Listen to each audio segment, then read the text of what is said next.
నెల్లూరు జిల్లా Juvvaladinne shipping హార్బర్పై YCP చేస్తున్న అసత్య ప్రచారాలను ఎంపీ ప్రభాకర్ రెడ్డి, ఎమ్మెల్యే ప్రశాంత్ రెడ్డి తీవ్రంగా ఖండించారు. మత్స్యకారుల సంక్షేమం కోసమే కూటమి ప్రభుత్వం సాగర్ డిఫెన్స్ కంపెనీని ఏర్పాటు చేస్తుందని స్పష్టం చేశారు. డ్రోన్ల సాంకేతికతతో మత్స్య సంపద ఎక్కడ ఉందో సులభంగా గుర్తించేందుకు ఈ చర్యలు తీసుకున్నామన్నారు. హార్బర్లో కేవలం 150 మీటర్ల స్థలాన్ని మాత్రమే కేటాయించామని వివరించారు.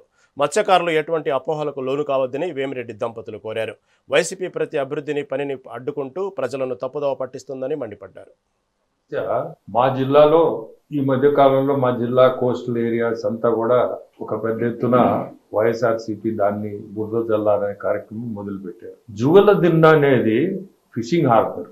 అది మత్స్యకారులాడ ఎక్కువ మంది ఉండారు, వేటకి ఇబ్బంది లేకుండా ఏది మనం చేయగలుగుతామో గవర్నమెంట్ అని చెప్పి ఈ ఫిషింగ్ హార్బర్లు కట్టడం మెయిన్ వాళ్ళ కోసమే ఇటువంటి కార్యక్రమం పెట్టడం. ఈ మధ్య సాగర్ ఇంజనీరింగ్ లిమిటెడ్ అనే వాళ్ళు ఒక డిఫెన్స్ కి సంబంధించిన డ్రోన్స్ తయారు చేసే ఫ్యాక్టరీ ఒకటి పెడుతున్నారు. దానికి గవర్నమెంట్ 29 ఎకరాలు ఇచ్చింది. సీ ఫ్రంట్ వచ్చి 5-6 ఎకరాలు ఇచ్చింది. ఈ Juvvaladinne harbour fishing harbour and so called harbour మీద 150 మీటర్లు ఇచ్చింది. అది కూడా ఎందుకంటే ఈ బోట్స్ టెస్టింగ్ కోసం. ఇది ఎప్పుడో నుంచి ఉన్న సమస్య.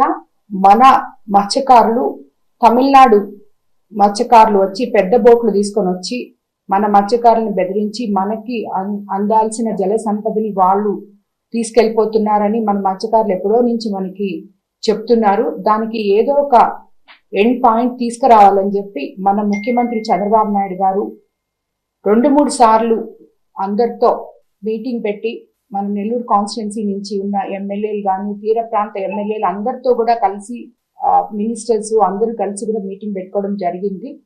సో అప్పుడు దాని ప్రకారంగా డిసైడ్ చేసి వెంటనే 2 బోట్లు రిపేర్ చేసి మత్స్యకారులకు అన్యాయం జరగకుండా ఆ బోట్లని డిఫెన్స్ వాళ్ళతో, మెరైన్ ఇంజనీరింగ్ వాళ్ళతోటి, అలాగే పోలీస్ తోటి సెక్యూరిటీ బోట్లుగా వాళ్ళకి పంపించడం జరిగింది.